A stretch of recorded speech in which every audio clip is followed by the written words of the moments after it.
Sir, किस तरह से आपका कैंपेन चल रहा है और क्या लोगों का आपको किस किस समाज का रुझान मिल रहा है? आपको क्या कहेंगे?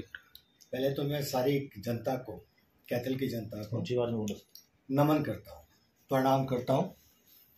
और रुझान की जहाँ तक बात है, आज लगभग महीना भर के करीब हो गया है। तो मैं पहले सामाजिक कार्यकर्ता हूँ, बाद में राजनीतिज्ञ हूँ और मैं घर घर जाता हूँ। मैं समाज के विभिन्न समुदाय, धर्म और जातियों से मिलता हूँ। मैं किसी एक जाति विशेष के लिए या सम्मेलन विशेष के लिए या एक संप्रदाय भाषा के लिए काम नहीं कर रहा हूँ। और ये सामाजिक कार्यकर्ता का धर्म भी है और उसका उल्लेखनीय कार्य भी है। और अब मैं क्योंकि सामाजिक कार्यकर्ता पहले हूँ और कैथल के सुधार के लिए चुनाव लड़ रहा हूँ, मेरा फूल गोभी निशान है, मत पत्र पर 6ठा नंबर है। तो पहले तो मैं लोगों से ये सब मतदाताओं से हाथ जोड़ कर निवेदन करूंगा कि 5 अक्टूबर को अब की बार केवल और केवल फूल गोभी का बटन दबा करके कैथल का विकास करवाए। जो करता है कैथल से प्यार, वो जिताएगा आजाद उम्मीदवार डॉक्टर अश्विनी शर्मा फूल गोभी। आपका सर कैसे मन हुआ इलेक्शन लड़ने के लिए? देखिए, हमारे एक हिंदी में कवित्री हुई है और कवि भी हुए हैं। महादेवी वर्मा जी ने लिखा है कि तुमको ढूंढा पीड़ा में और तुम में ढूंढूंगी पीड़ा, तुमको ढूंढा पीड़ा में, तुम में ढूंढूंगी पीड़ा। मेरे कैथल के आसपास पीड़ाओं के अतिरिक्त 70 वर्षों से कुछ भी नहीं। इसी तरीके से हमारे एक कवि हुए हैं, उन्होंने कहा है कि वियोगी होगा पहला कवि, आहा से उपजा होगा गान, आहा दुख कष्ट पीड़ा। मैंने सन 79 में 79 10वीं की परीक्षा पास की थी इसी राजकीय विद्यालय से कैथल के। और दुर्भाग्य देखिए कि जो उस समय कैथल की स्थिति थी, आज उससे बदतर स्थिति है, बदतर। यहाँ पे विभिन्न राजनीतिक दलों के लोग आए, किसी ने 20 वर्ष तक शासन किया, किसी ने 10 वर्ष तक शासन किया, लेकिन कैथल तो वही है ना।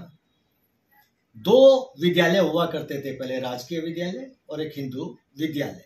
सर, आपने कैथल की पीड़ा की बात की है अभी, तो कैथल में ऐसी क्या पीड़ा देखने को मिली जिसमें आपको इलेक्शन लड़ने की जरूरत पड़ी है? कैथल में पीड़ाओं के अतिरिक्त कुछ है ही नहीं है। अगर 5 मिनट की वर्षा भी हो जाए तो सारा का सारा कैथल ऐसे लगता है कैसे जलमग्न हो गया हो, जैसे कोई महासागर आ गया हो। तो इसका निवारण कौन करेगा? मैं तो ऐसे नेताओं से पूछना चाहता हूं कि कैथल की सड़कों पे पानी तो भर जाता है 2-2 फुट और उनकी घर की छत कभी लीक नहीं करती है, तो ये विकास किसका हुआ? उनके घर का विकास हुआ या कैथल का विकास हुआ? पीड़ाएं बहुत हैं। आप कहते हैं, देखिए मैं जिसकी बात आपको करने जा रहा था कि 2 विद्यालय होते थे, राजकीय विद्यालय और हिंदू विद्यालय। 2 महाविद्यालय, RKSD कॉलेज और IJ गर्ल्स कॉलेज। एक महाविद्यालय बनाया जिसमें कला संकाय नहीं है, आर्ट नहीं है, और उसमें भी कैथल से 7 किलोमीटर दूर। अगर आप करनाल जाएंगे तो लगभग 10-11 महाविद्यालय हैं। करनाल भी तभी आजाद हुआ था, हरियाणा का एक जिला बना था, कैथल भी तभी बना था। तो सब ऐसी क्या स्थिति है कि वहां के लोगों ने काम किए, यहाँ के लोगों ने काम नहीं किया? ये पीड़ाएं हैं। दूसरी बात पीड़ा ये, मैं जब पेवा चौक से निकलता हूं, और मैं आपके माध्यम से कहना भी चाहूंगा कि साहब किसी दिन बहुत बड़ी दुर्घटना हो जाएगी। एक छोटा सा अनपढ़ और अशिक्षित और लोगों को बहका देने वाला, भ्रमित करने वाला छोटा सा एक नेता अगर जब वहां से निकलता है तो मेरे जो यातायात के सिपाही हैं, मित्र हैं, वो सीटियां बजाने शुरू कर देते हैं। मैं पूछना चाहता हूं प्रशासन से, पुलिस प्रशासन से कि क्या इन लोगों की नियुक्ति उनके लिए हुई है या जनसाधारण के लिए हुई है? ये एक सबसे बड़ी पीड़ा है। कैथल के लोगों में बेरोजगारी इतनी भर गई है। कल मैं कठवाड़ गांव में था और मैं उनसे वायदा करके आया कि जो लोग कहते हैं ना कि हम कुछ नहीं कर सकते, मैं उन लोगों से ये वायदा करके आया हूं कि 10 लोगों की, 10 बेरोजगार लोगों की सूची बना करके रख लीजिए और अपने आप को एमएलए बनाइए मेरे रूप में। गोभी का फूल का बटन दबाइए, 5 तारीख को दबाएंगे, 8 तारीख को मैं छोटा सा आदमी डॉक्टर अश्विनी शर्मा हेटवाल विधायक बनूंगा और आपके रूप में विधायक बनूंगा। 10 लोगों की सूची बना करके रख लीजिए। जो लोग ये कहते हैं ना, जिन्होंने 20 वर्ष शासन किया है और जो 10 वर्षों से शासन करते हैं कि हमारी तो चलती नहीं है, वो कहते हैं कि हमारी सरकार नहीं है। सरकार किसी की भी हो, मैं उनको आश्वस्त कर करके आया हूं कि अगर 3 महीने के अंदर किसी भी विभाग में, मैं ये नहीं करता कि मैं स्थायी रूप से नौकरी दिलवा दूंगा, लेकिन अस्थायी हो या स्थायी हो, 10 लोगों की सूची बना करके रख लीजिए। अगर 3 महीने के अंदर उनको रोजगार नहीं दिलवा सका, मैं तो लोगों से एक निवेदन और करके आया हूं कि किसी ने 20 वर्ष यहाँ पे किसी राजनीतिक दल को छोड़ करके अपना नाम चमकाने के लिए 20 वर्ष शासन किया, विधायक रहे, मंत्री भी रहे, उद्योगों के मंत्री रहे। कैथल में जो एक आधा उद्योग स्थापना तो बहुत दूर की बात है, जो उद्योग थोड़ा बहुत था भी उसको भी नष्ट कर दिया। डॉक्टर साहब, शहर के लोग ना कहते हैं भाई जो शहर में विकास हुआ ओम प्रभा जैन के बाद, तो वो शमशेर सिंह सुरजेवाला और रणदीप सिंह सुरजेवाला ने शहर की काया पलट का काम किया है और काफ़ी विकास किया है कैथल में।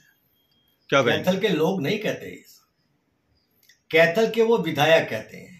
और जिन चौधरी शमशेर सिंह सुरजेवाला जी का आप नाम लेते हैं, मैं एक सामाजिक कार्यकर्ता होने के नाते कहता हूं कि मैंने जब कोयल कॉम्प्लेक्स में उनको घूमते हुए देखा, मैं कांग्रेस का, क्योंकि कांग्रेस, आज की कांग्रेस, उस समय भी कांग्रेस ऐसी थी और आज की कांग्रेस तो बहुत बदतर स्थिति में है। काम करें युवा राहुल गांधी जी, और टिकट वितरण के समय पिता और पुत्र के अतिरिक्त कुछ दिखाई नहीं पड़ता। पूरे हरियाणा में यही बात है। मैं कहाँ नाम लूं, और यहाँ की जो स्थिति है, वहां का तो एक छोटा सा एक पौधा है, वृक्ष तो बहुत दूर की बात है, फल देने की तो बहुत दूर की बात है। तो ये छोटा सा पौधा है, वो ये वही कांग्रेस है जो केवल और केवल अपने परिवार के से बाहर नहीं निकल सकती। तो ऐसी कांग्रेस ने किया क्या है? चौधरी शमशेर सिंह सुरजेवाला जी की जो आप बात कर रहे हैं, उसके लिए काम हमने किया है। उस समय में कुछ काम नहीं हुआ, आज भी वही स्थिति है। उनके पुत्र रहे फिर चौधरी रणदीप सुरजेवाला जी ने क्या किया? जो लोग वो अपनी जुबान से बोलते हैं ना, लोग नहीं कहते। और ये जो कल का बच्चा है जिसके लिए वो मारामारी कर रहे हैं चौधरी सुरजेवाला जी, मेरी हाथ जोड़ के विनती है भैया, कांग्रेस के लोग आपको हाथों पे उठाते हैं तो कोई कांग्रेस को ऐसा उम्मीदवार नजर नहीं आया जिसको टिकट दिया जा सके। पता चलता है कि कौन धुरंधर है। परीक्षा के बाद जब परीक्षा हो जाती है, किसने कितने प्रतिशत अंक प्राप्त किए, अगर 100 में से 90 प्राप्त किए हैं प्रतिशत अंक, तो उसको हम धुरंधर कहेंगे। इन्होंने तो 0 में से 0 ही लिया है, दोनों के दोनों ने। एक तो बोलता है कि मेरी चलती नहीं है, जिसकी आप बात कर रहे हैं, दूसरा बोलता है कि हमारी सरकार नहीं है, 0/0, जो अपने परिवार से बाहर नहीं निकलते हैं। तो धुरंधर कहाँ के हुए? धुरंधर तो कैथल की जनता है। और आपने जो पूछा है कि आप कैसे निपटेंगे, मैं थोड़ा निपटूंगा। कैथल के लोग जो दुखी हैं, पीजीआई के नाम पे उनको अस्पताल की सुविधाएं नहीं मिलती, स्कूल में बच्चों को सुविधाएं नहीं मिलती।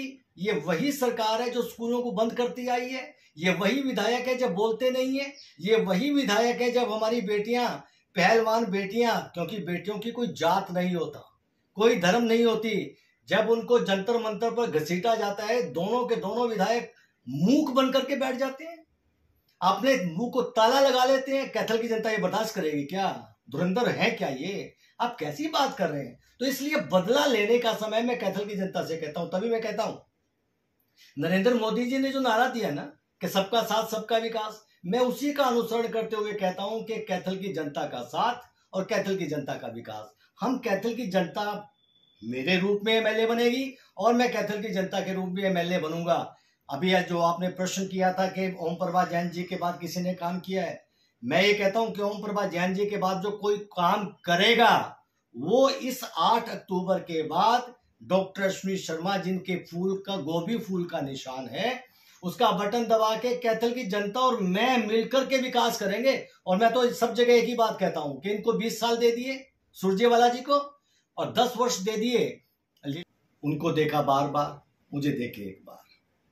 20 वर्षों में श्री सुरजेवाला जी अपने परिवार के मोह को नहीं त्याग सके। और देखिए, अब जब उन्होंने, आपने पूछा ही है तो मैं बता देता हूं, नरवाना में भी इनके घर के बाहर लिखा हुआ है किसान भवन।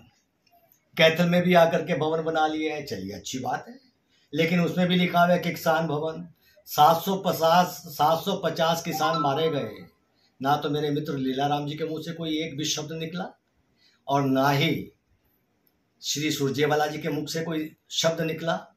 लेकिन ये छोटा सा आदमी 750 आदमी को श्रद्धांजलि देता हुआ, करनाल में जो बाबा इनकी गलत नीतियों के कारण आत्महत्या जिसने की थी, उनके लिए श्रद्धांजलि अर्पित करता हुआ मत्था टेकता था। किसानों के हर सुख में तो नहीं गया, दुख में खड़ा रहा। आशा वर्कर्स के साथ, मैं आशा वर्कर्स से, अपनी बहनों से निवेदन करना चाहूंगा, एक बार सोचना, इस चेहरे को देखा है ना, आपके साथ रहा है। अभी भी जब कभी आप संघर्ष में होती हैं तो डॉक्टर अश्विनी इकट्ठा मिलता है, डॉक्टर अश्विनी साथ मिलता है।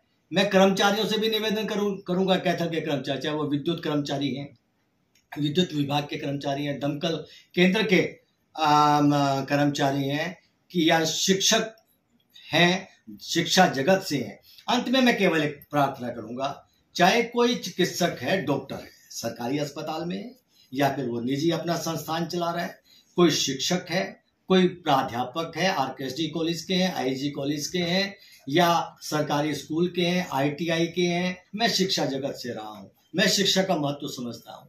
इसलिए शिक्षा के महत्व को समझते हुए मेरी विनती है कि कैथल के डॉक्टर मुझे चुने।